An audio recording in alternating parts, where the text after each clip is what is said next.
Good morning, सुप्रभात। आज का हमारा जो चर्चा का विषय है वो बहुत महत्वपूर्ण है कि शिक्षण को किस तरह से प्रभावी बनाया जा सकता है। शिक्षण अगर प्रभावी है तो बच्चे जो कुछ भी सीखते हैं वो 2 गुना, 3 गुना या 4 गुना हो सकता है। तो सारी बात हमारी इस मुद्दे पर केंद्रित रहेगी कि एक अच्छा शिक्षण क्या होता है, एक शिक्षक अपने शिक्षण को किस तरह से प्रभावी बना सकता है। चलिए हम इस बात को करते हैं, उससे पहले इस बात को करते हैं कि क्या कारण है कि बच्चे जनरली कॉलेज जाने से कतराते हैं, विद्यालय में जाने से कतराते हैं। तो कुछ बातों के ऊपर हम बेसिक बातों के ऊपर सबसे पहले चिंतन करते हैं कि ऐसे कौन से कारण हैं जो शिक्षण को निष्प्रभावी बनाते हैं। तो सबसे पहली बात जो निकल करके आती है वो ये है कि community provides so many fun things but school doesn't or the college doesn't।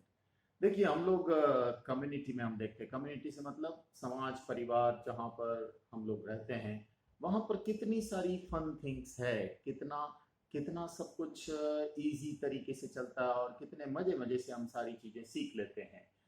जैसे हम लोग टीवी देखते हैं, हम 3 घंटे टीवी के सामने बैठ करके टीवी देख लेते हैं। कई यंगस्टर्स को आपने देखा होगा कि दिन दिन भर बैठे मैच देख लेते हैं। तो उनके लिए वो बहुत रुचिकर विषय है, इसलिए उसको वो देख लेते हैं। लेकिन विद्यालय में बहुत सारी चीजें अरुचिकर होती है, यानी जबरदस्ती उसको बिठा करके स्टूडेंट को कुछ पढ़ाने की कोशिश की जाती है। सबसे बड़ा डिफरेंस तो इस बात का आता है कि हम स्कूल में वो रोचकता या कॉलेज में वो रोचकता नहीं ला पाते। सबसे महत्वपूर्ण बिंदु ये है। अब आप देखिए, जब सचिन तेंदुलकर या विराट कोहली खेल रहा होता है तो उस विराट कोहली के खेल से प्रतिद्वंदिता है आपके आज के अध्याय की। क्या आपका अध्याय बच्चों को उस लेवल पे अट्रैक्ट करके उतना कुछ दे सकता है जितना सचिन तेंदुलकर अपने मनोरंजक तरीके से चौके छक्के लगा करके उस बच्चे का ध्यान आकर्षित करता है। सबसे पहली बात तो school doesn't provide so many fun things or interesting way of delineating the knowledge। दूसरी बात दूसरी बात पे अगर हम आते हैं तो practicalities of the things taught. आप देखिए कॉलेज और स्कूलों के अंदर तमाम जो चीजें पढ़ाई जाती है वो व्यावहारिकता से जुड़ी हुई नहीं होती है।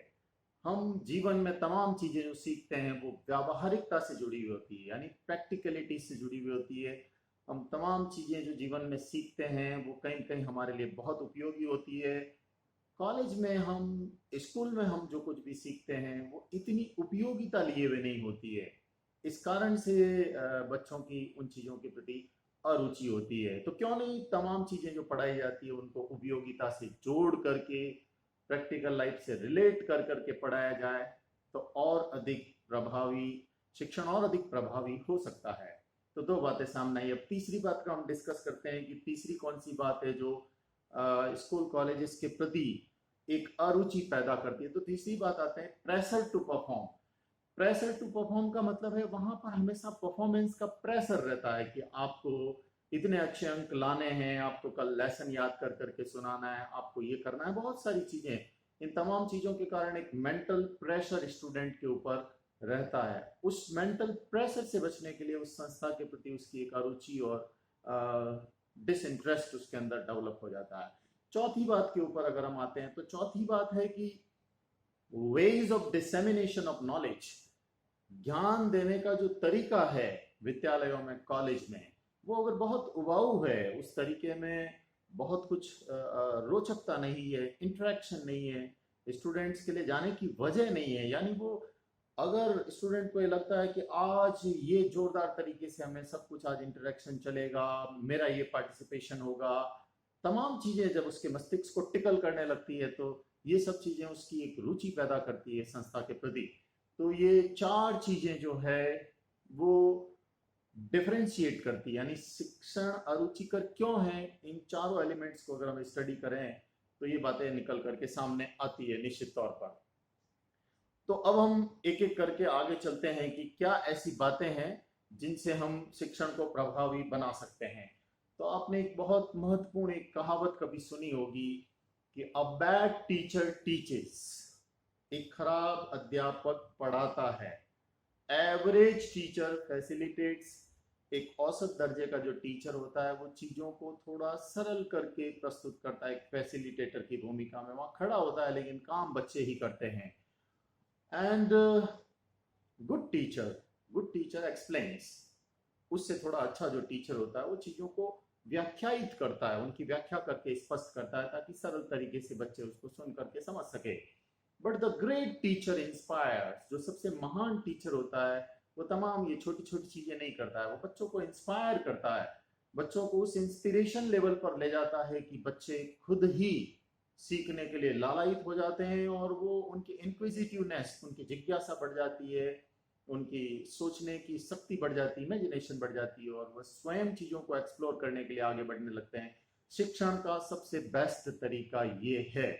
तो सबसे पहली बात हम शिक्षकों को सीखने के लिए ये होती है कि हम लोग इंस्पायर करें स्टूडेंट को, हर बात को सीखने के लिए उसके अंदर एक इंस्पिरेशन होना चाहिए।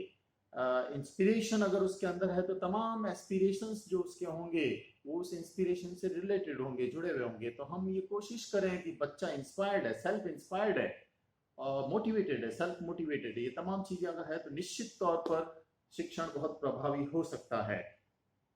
और देखिए, हम लोगों को इस सिद्धांत को सीखना होगा कि लर्निंग अकर्स विदाउट टीचिंग। जब टीचर के बिना भी शिक्षण चल रहा है, कितने अवसरों पे हम लोग क्या क्या नहीं सीख जाते हैं, वहां पर शिक्षक नहीं होता है, लेकिन तमाम चीजें हम सड़क पे चलते हुए पूरे ट्रैफिक रूल्स को हम सीख लेते हैं, लोगों के व्यवहार को सीख लेते हैं, लेन देन को सीख लेते हैं, हंसते खेलते चलते फिरते हम तमाम चीजों को सीख लेते हैं। लेकिन शिक्षक के बिना भी शिक्षण जब हो सकता है, तो जब शिक्षक के होने पर तो शिक्षण बहुत प्रभावी और बहुत अच्छा होना चाहिए। तो इस बात को हमेशा हमें सीखना चाहिए कि शिक्षक जब भी कुछ सिखाता है तो उसका बहुत अधिक डोमिनेटिंग रोल नहीं होना चाहिए। जो कुछ भी बच्चा सीख रहा है उसमें एक फैसिलिटेटर वाली भूमिका निभाते हुए, चीजों को सरल करते हुए, जहां पर रास्ता डिविएट हो रहा है, स्टूडेंट यहाँ वहां भटक रहा है, उस वक्त उसको सही रास्ते पर निर्देशित करना शिक्षक का काम होता है। तो दूसरी बात हमें ये सिखाती है कि शिक्षण शिक्षक के बिना भी हो सकता है, तो शिक्षक के रहते समय शिक्षक की भूमिका बनती है कि वो जहां जहां डिविएशन होता है वहां वहां पर अपनी भूमिका को विशेष रूप से निभाए। ये बहुत महत्वपूर्ण काम होता है। और एक खास बात होती है कि जब आप बच्चे को सिखा रहे होते हो तो kneeling at the I level of the student, विद्यार्थी के आंखों के लेवल पर झुक करके उसको सिखाना होता है, तब सीखना प्रभावी होता है। अब देखिए, इस कहावत का मतलब समझिए कि विद्यार्थी के आंखों के लेवल तक झुक करके समझाना, इसका मतलब है कि आप अगर सिखाने के तौर तरीके में अपने मन मस्तिष्क के स्तर से आप पढ़ाने के लिए चले हो तो वो कभी भी प्रभावी तरीका नहीं हो सकता। आप उस बच्चे के मन मस्तिष्क के लेवल पर उतर करके समझने की कोशिश कीजिए, तो आप बिल्कुल तारतम्यता से उसके साथ तादात्म्य स्थापित कर करके उस चीज को अच्छे से पढ़ा पाएंगे, और बच्चा भी आपके हर वक्तव्य में, हर बात में, हर स्टेटमेंट में घुल मिल जाएगा, आपके साथ एक तादात्मीकरण हो जाएगा। तो शिक्षण का एक बहुत अच्छा स्वरूप होता है कि हम बच्चों के आई लेवल पर नीचे झुक करके उस लेवल पर पढ़ाते हैं। मतलब हमें ये सोचना चाहिए कि हमारे जो ऑडियंस है उनका मानसिक स्तर क्या है और वो किस बात को किस तरीके से समझेंगे, तब शिक्षण प्रभावी हो सकता है। फिर देखिए, जब भी शिक्षण होता है तो शिक्षण में हमेशा हम ये मान के चले कि ये तमाम चीजें बच्चे को आती है, उससे हम आगे पढ़ाने की कोशिश करें, इसमें कभी भी टाइम वेस्ट न करें। री इन्वेंटिंग द व्हील, कई बार क्या होता है कि हम पहिए का आविष्कार हो चुका है, अब दुनिया जानती है पहिए का आविष्कार कैसे हुआ, किस तरीके से हुआ, उसका इवोल्यूशन, हिस्टोरिकल इवोल्यूशन उसका किस तरह से है। लेकिन अगर हम कई बार उन चीजों के अंदर वक्त जाया करते हैं, 15 मिनट 10 मिनट, जो तमाम चीजें बच्चों को अच्छे से मालूम है, तो फिर कभी कभी शिक्षण मुझे लगता है गलत दिशा में चला जाता है। और सबसे बड़ी बात, हमारा जो कीमती समय है वो वेस्ट होता है। मैं एक बार कहीं पढ़ा रहा था, जब मैं सरकारी विद्यालय में था, तब मैं एक बार कहीं पढ़ा रहा था, तो मैंने छोटे छोटे बच्चे थे, मैंने उनको कहा देखो क से कबूतर, जो बेसिक चीजें होती है अल्फाबेट्स की, वो पढ़ा रहा था, ख से खरगोश। तो मैंने ग्रामीण परिवेश में बच्ची से पूछा, मैंने कहा ख से खरगोश, क से कबूतर देखा है, ख से खरगोश देखा है? तो एक बच्ची ने उठ करके जवाब दिया कि हूँ हूँ, देखो का मारा हूँ तो खा दो। तो अब सोचिए उस बच्ची ने मुझे ये कहा था अपनी स्थानीय भाषा में कि देखा क्या, हमने तो खाया है कल। तो मैं बड़ा आश्चर्यचकित हो गया और अपने आप को मैंने थोड़ा सा उस वक्त से चेक किया कि you have to know first, mister teacher, you have to know first that ये बच्चे आपसे ज़्यादा जानते हैं चीज़ों को, परिवेश को। पहले अपने आप को अपडेट कीजिए। तो सबसे पहले अपने ऑडियंस के बैकग्राउंड को आप समझिए कि आपके ऑडियंस कौन है, वो कितना जानते हैं, उससे आगे पढ़ाने की कोशिश कीजिए तो अच्छा रहेगा। और देखिए, हमेशा बच्चे को आप उसके उसके मेंटल फैकल्टीज को एक्सरसाइज करने दीजिए। आप उसकी बहुत ज़्यादा मदद मत कीजिए, आप उसके मस्तिष्क को उलझाइए और सुलझाने उसी को दीजिए। अगर आपके पास कोई बच्चा आता है, एग्जाम्पल देने की कोशिश करता है, एक बच्चा आता है कि teacher my robot is not working, मेरा रोबोट काम नहीं कर रहा है। तो अब रोबोट काम नहीं करता है, सीधा हमने हाथ में लिया और हम ही उसको ठीक करने लग गए। ऐसा नहीं करना चाहिए। सबसे अच्छी बात तो ये होती है जब हम सबसे पहले ये पूछें, अच्छा क्या इसका स्विच जो है वो देखो, जहां से कनेक्शन बिजली का होता है वो ठीक काम कर रहा है। उसने टेस्ट करके कहा हाँ ये ठीक काम कर रहा है। अब जहां से कनेक्ट होती है पिन, क्या वो वहां ठीक काम कर रहा है? उसने कहा हाँ ठीक काम कर रहा है। अब इसकी बैटरी निकाल के देखो, क्या बैटरी ठीक काम कर रही है? बच्चा बैटरी निकाल के देखता है, हाँ बैटरी ठीक काम कर रही है। अब इसका फर्स्ट पैनल खोलो, देखो उसके अंदर दोनों तार ठीक है। तो इस तरह से उस बच्चे को ही एक्सप्लोर करने दीजिए कि उस बच्चे को पता चलेगा हाँ ये तमाम प्रोसेस है इस रोबोट के चलने का और कहाँ ये गलत हुआ है। तो आप सिर्फ उस भूमिका को निभाइए, आप उसको मार्ग निर्देशन दीजिए, लेकिन आप खुद ही उठा करके उस रोबोट को ठीक करके उस बच्चे को दे देंगे तो उस बच्चे के साथ भारी अन्याय कर रहे हैं। इस तरह से कभी नहीं करना चाहिए।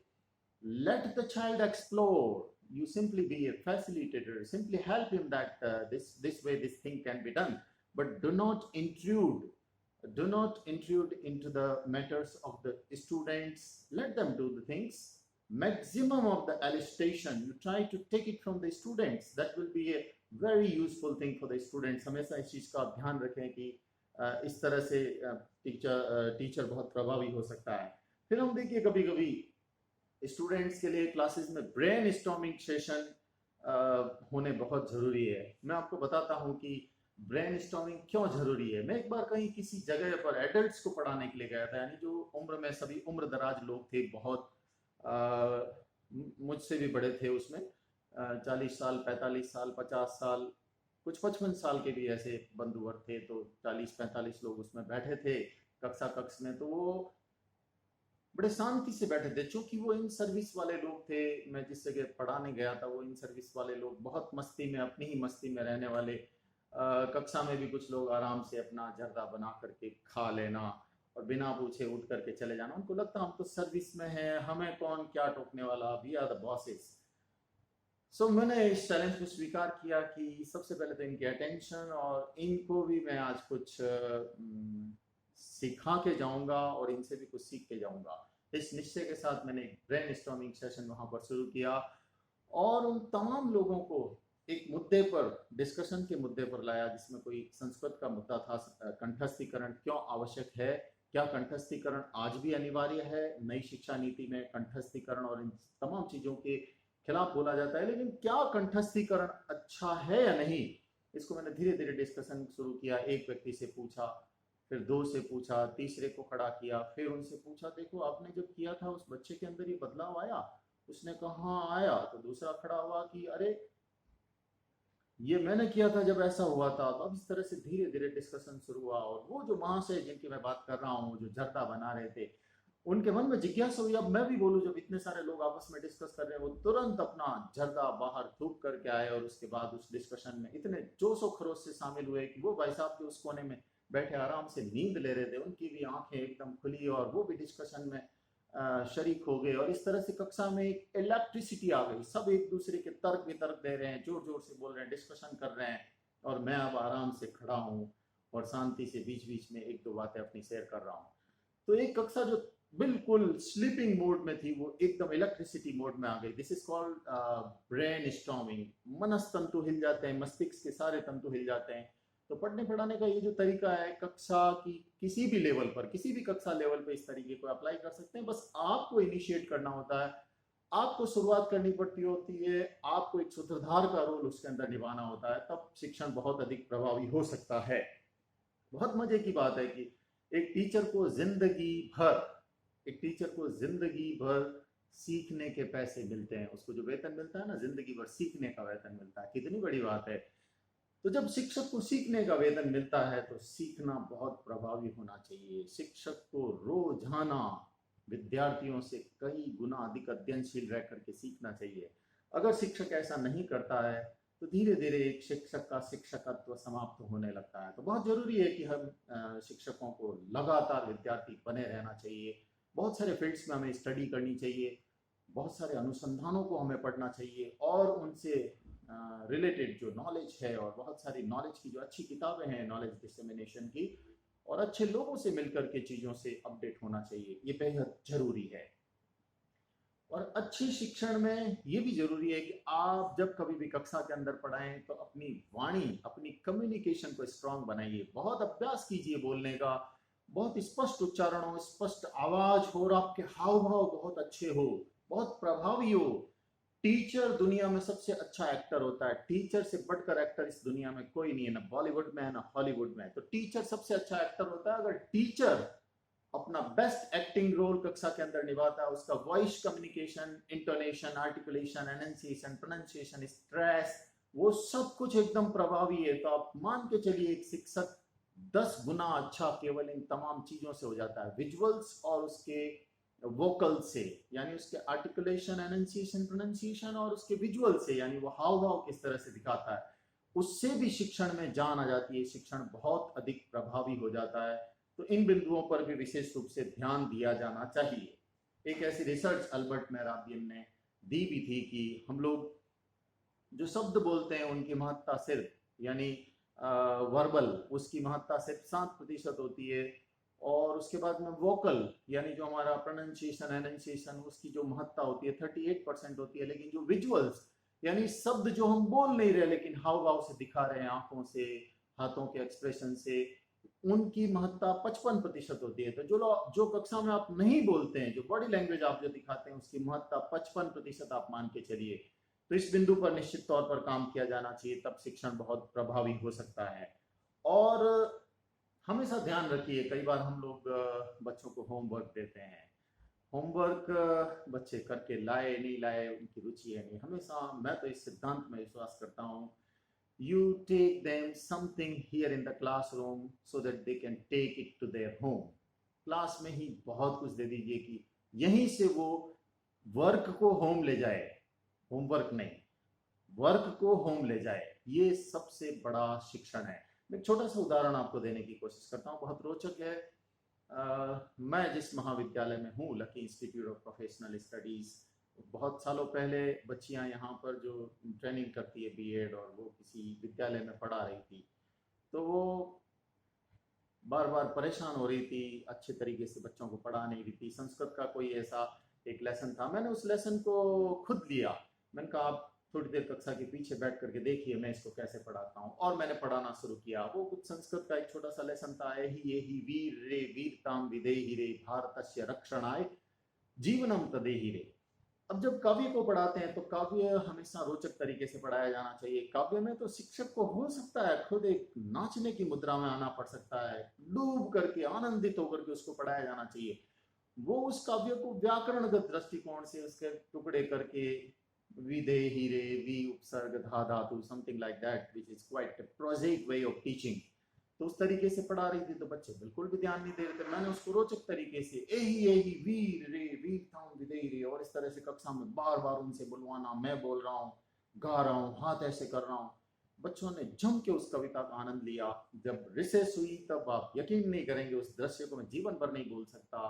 एक बच्चा भाग रहा था, ढीली निकर एक हाथ से पकड़े हुए और दूसरे हाथ से नारे लगाते हुए, एही वीर रे वीरताम विदेहि रे। मैंने उस बच्ची को बुलाया जो पढ़ा रही थी, मैंने कहा देखिए, शिक्षण कक्षाओं से होते हुए, स्कूल के बरामदों से होते हुए, मैदान से होते हुए, आज गलियों से होते हुए घर तक गया है। तो शिक्षण इस तरह से अगर घर पहुंचता है तो ये शिक्षण का सबसे प्रभावी तरीका है। हमें इस बात पे सोचना चाहिए कि इस तरह से प्रभावी शिक्षण होता है। और देखिए, आप हमेशा बच्चों को एक कोना दीजिए, बाकी 3 कोने उनको खुद एक्सप्लोर करने दीजिए। चारों कोने अगर आप ही बता देंगे तो बच्चा कभी भी फिर कुछ भी एक्सप्लोर करने की स्थिति में नहीं होगा। ये हमेशा ध्यान रखें। सो अच्छी टीचिंग हम उसको कहते हैं जिसमें आपने बहुत सारे प्रश्नों के हल कक्षा में नहीं कराए हैं, आपने बहुत सारे प्रश्न उल्टा खड़े कर दिए हैं कक्षा में। सबसे अच्छी टीचिंग ये होती है जिसमें आपने बहुत सारे उत्तर नहीं दिए हैं बच्चों को। सबसे अच्छी टीचिंग वो होती है जिसमें आज बहुत सारे प्रश्न उनके मस्तिष्क में खड़े कर दिए। शिक्षण का ये सबसे बेस्ट स्वरूप है। तो इस बात का हमेशा ध्यान रखा जाना चाहिए कि बहुत सारे प्रश्न आप मस्तिष्क में, जिज्ञासाएं उनकी किस तरह से जागृत कर सकते हैं, उनकी मन मस्तिष्क के तंतुओं को आप कैसे हिला सकते हैं, वो सबसे प्रभावी शिक्षण होता है। इस बात को हमेशा ध्यान रखना चाहिए। और शिक्षण का एक सबसे अच्छी बात ये होती है कि progressively the teacher becomes unnecessary. धीरे धीरे टीचर का रोल अब समाप्त होने की ओर जा रहा है। अब बच्चा खुद सक्षम होता जा रहा है। उस दिशा में बढ़ा जाना चाहिए कि धीरे धीरे अब टीचर की भूमिका लगभग समाप्त प्राय सी हो रही है। बच्चा लगातार अच्छा सीखता जा रहा है। क्या हम इस स्केल से बच्चे को देख रहे हैं? क्या हम इस तरह का मूल्यांकन बच्चे का कर रहे हैं कि my role is becoming unnecessary? अगर लगातार लग रहा है कि आपका रोल अभी भी वैसा ही बना हुआ है तो फिर अब बरस बीतने के बाद भी कुछ भी नहीं सिखाया गया है। इस बात के ऊपर हमेशा गौर किया जाना चाहिए कि your role becomes progressively unnecessary. That is something very beautiful. तो इस चीज को हमेशा ध्यान में रखा जाना चाहिए। फिर देखिए, शिक्षण को कई बार मुझे विद्यार्थी पूछते हैं कि आप शिक्षा को परिभाषित कीजिए। तो मैं तो उसको सरल तरीके से परिभाषित करता हूं कि अच्छा शिक्षण क्या है। अच्छा शिक्षण वो है, दुनिया में सीखी हुई तमाम चीजें आप भूल चुके हो, लेकिन अभी भी आपको मस्तिष्क में कुछ याद है। तो जो याद है वो अच्छा शिक्षण था। तमाम चीजें जो आप भूल चुके हो लेकिन कुछ अभी भी आपको याद है, बस वो याद है, वो शिक्षण था। बाकी सब कुछ सामान्य तरीके से सीखना था। सही मायने में मैजिकल शिक्षण वही था जो सब कुछ भूलने के बाद आज भी आपको याद है। तो ये बहुत जरूरी एलिमेंट होता है। और अच्छा शिक्षण केवल टेक्स्ट बुक से टेक्स्ट को रटवा देना, पढ़ लेना, इतना नहीं है। देखिए, दुनिया में कितनी सारी चीजें हैं। पाठ्यक्रम को अगर फुटबॉल का मैदान माना जाए तो हमारा जो कक्ष की दीवारों में सीखना होता है वो उसके अंदर बैठी हुई एक मक्खी मात्र है, इतना ही फॉर्मल सीखना होता है। तो जब तमाम जो चीजें इनफॉर्मल होती है, कौन सिखाएगा बच्चों को ईर्ष्या क्या होती है, क्रोध क्या होता है, प्रेम क्या होती है, वैमनस्यता क्या होती है, किस तरह से जो कटु भाव होते हैं उनको हम नियंत्रित कर सकते हैं। उनको नियंत्रित करने के लिए कौन से तरीके हैं, क्योंकि ये अगर कायम है तो एक मनुष्य और मनुष्यता और उसका अच्छा स्वरूप अगर हमेशा बना हुआ है तो उसका जीवन खुशनुमा होगा। तो ये तमाम जो चीजें हैं जो इमोशन से रिलेटेड, अगर हम उनको नहीं पढ़ा पाते हैं तो तमाम तरह के टेक्स्ट को पढ़ा करके फिर उसका कोई अर्थ नहीं। तो इस बात पे भी हमेशा ध्यान दिया जाना चाहिए कि टेक्स्ट बुक के अलावा हम तमाम ऐसी चीजों को भी पढ़ाते हैं। चीजें बच्चों को हमेशा ये सिखाया जाना चाहिए, how to think, not what to think. What to think सबसे कॉमन चीज है। 15 अगस्त 1947 को देश आजाद हुआ, ऐसे 100 सवालों पे हमने केवल इतना ही गौर किया कि ये क्या था, क्या था, क्या था। No, let's take them beyond that. उससे पीछे जाकर के कि उसका जो हाउ एस्पेक्ट है, कैसे आजाद हुआ, किस सीक्वेंस में हुआ, कैसे हुआ, इन तमाम चीजों के ऊपर। तो ऐसे हर नॉलेज सेगमेंट में हम व्हाट के बजाय अगर हाउ पे फोकस करें तो शिक्षण बहुत रुचिकर होगा। बच्चे उसमें रुचि लेने लगेंगे, कड़ी से कड़ी जुड़ती जाएगी और नॉलेज जबरदस्त तरीके से बंडल अप होगा और मान के चलिए बहुत प्रभावी होने लग जाएगा। फिर देखिए, और हमेशा ध्यान रखिए, शिक्षण में केवल हम मस्तिष्क को ट्रेनिंग नहीं दे रहे होते हैं, शिक्षण में हम हृदय को भी ट्रेनिंग दे रहे होते हैं। तो ऐसा भी कुछ किया जाना चाहिए, ऐसी एक्टिविटीज होनी चाहिए, ऐसे ब्रेनस्टॉर्मिंग सेशन होने चाहिए, ऐसे क्रियाकलाप होने चाहिए, ऐसी एक्स्ट्रा करिकुलर और को करिकुलर एक्टिविटीज होनी चाहिए जिसके अंदर ये सुनिश्चित किया जा सके कि आप हमेशा हृदय को भी कुछ दे रहे हैं, हृदय परिवर्तन भी कर रहे हैं।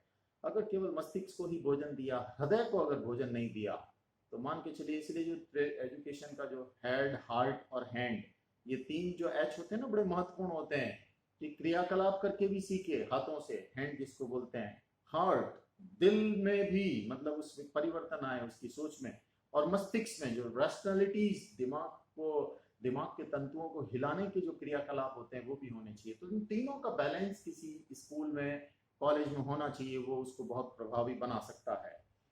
फिर एक बात हमेशा ध्यान रखिए कि बच्चे हमेशा आपने आपने क्या पढ़ाया इसके ऊपर बहुत ज्यादा वो फोकस नहीं करते हैं, लेकिन व्हाट यू आर, आप है क्या, उसको जीवन में कभी नहीं बोल सकते हैं। What you taught them it may be forgotten, but what you are it will never be forgotten. So हमेशा ध्यान में रखिए कि हजारों पुस्तकों से बड़ी आपका व्यक्तित्व है, हजारों पुस्तकों से बड़ा आपका व्यक्तित्व है। आपका व्यक्तित्व जहां खड़ा है, जहां आप चल रहे हैं, बोल रहे हैं, हंस रहे हैं, गा रहे हैं, वहां सब कुछ बच्चा सीख रहा है।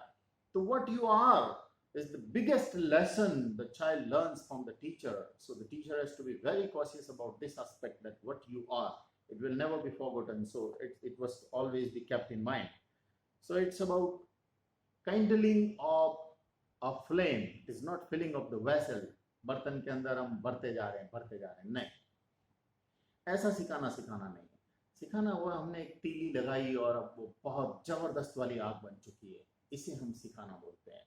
तो सिखाना अगर इस स्वरूप का है तो निश्चित तौर पर बहुत प्रभावी है। और मस्तिष्क एक सिद्धांत पर काम करता है, यू यूज इट और लूज इट। मस्तिष्क का एक बहुत अच्छा सिद्धांत है कि यूज इट और लूज इट। मस्तिष्क को आप जितना काम में लेना सिखाएंगे, अगर आप मैथमेटिक्स के सवाल देते हैं तो मैथमेटिकल न्यूरॉन्स मस्तिष्क में एक्टिव होते हैं। आप लिंग्विस्टिक न्यूरॉन्स को एक्टिव करने के लिए बच्चे से कविता बुलवाते हैं, उसका अभ्यास करवाते हैं, उसको कविता रचने के लिए प्रेरित करते हैं, एक लाइन लिखते हैं और दूसरी लाइन उसको खुद लिखने के लिए राइमिंग स्कीम सेट करने के लिए कहते हैं। तो you are activating the linguistic neurons of the child. तो there are many neurons, that's what we call the balanced development of the child. तो उस बैलेंस्ड डेवलपमेंट के लिए जरूरी होता है कि ऐसी तमाम एक्टिविटीज हम बच्चे को दें, चाहे वो घर पे जाके करे, विद्यालय में करे, हंसते खेलते करे, उसके साथ पेरेंट्स भी मदद करें। इन तमाम चीजों में linguistic neurons, sociological neurons, rational neurons, aesthetic neurons, ये तमाम मस्तिष्क में डेवलप हो गए हैं। अगर आप इनको काम में नहीं लेंगे, अगर आपने 10-20 सालों तक मस्तिष्क में कोई मैथ्स के सवाल किए ही नहीं, तो आप छोटी सी जोड़ दो अंकों की होती है वो भी आप नहीं कर पाएंगे। लेकिन आप बड़ी बड़ी कैलकुलेशंस करते रहते हैं तो आपके मस्तिष्क के न्यूरॉन्स मैथमेटिकल एक्टिव रहते हैं। और तो मस्तिष्क में इस तरह की एक्टिविटीज होनी चाहिए, तमाम तरह की, जिसको हम बैलेंस्ड एक्टिविटीज कहते हैं। लेकिन इस बात का ख्याल इन तमाम चीजों में रखा जाना चाहिए कि ये सब चीजें रोचक तरीके से हो, बच्चा डरे नहीं। अगर बच्चे में स्कूल के प्रति डर भर दिया गया, कोई बात नहीं, किसी दिन ऐसा भी होता है कि आज बच्चे का पढ़ने का मूड नहीं है, उसके या कक्षा का पूरा मूड नहीं है, उस कक्षा को खेलने के लिए ले जाया जाए, उस कक्षा को पिकनिक पे ले जाया जाए, उस कक्षा को आनंदित मूड में पूरा दिन बिताया जाए। केवल उनको बांध करके उनको जबरदस्ती ज्ञान ठूसना सीखने का सबसे घटिया तरीका है। बच्चे को आनंदित अवस्था में, मैं तो ये कह रहा हूं कि 15 दिन भी अगर कक्षा संपादित नहीं होती है, लेकिन शिक्षक अपने रोल को निभाता रहता है, चलते फिरते प्रकृति से यहाँ वहां सब कुछ इन्वेस्टिगेशन चलता रहता है, तो बच्चे इतना सीख जाएंगे कि साल भर में इतना पुस्तकों से भी नहीं सीख सकते हैं। और बहुत सारी ऐसी चीजें हैं जो शिक्षकों को बच्चा गलत सीख जाता है, सोसाइटी से, परिवार से, आसपास के माहौल से, उनको भुलाना भी शिक्षक का काम है। तो क्या बातों को भुलाना, ये तमाम चीजें भी शिक्षक के रोल में आती है। तो मैं उम्मीद करता हूं कि ये तमाम चीजें जो मैंने बताई वो आप सब लोगों के लिए बहुत यूजफुल होगी, और आप लोगों ने बहुत शांति से, धैर्यपूर्वक इस सेशन को सुना। Thank you everyone.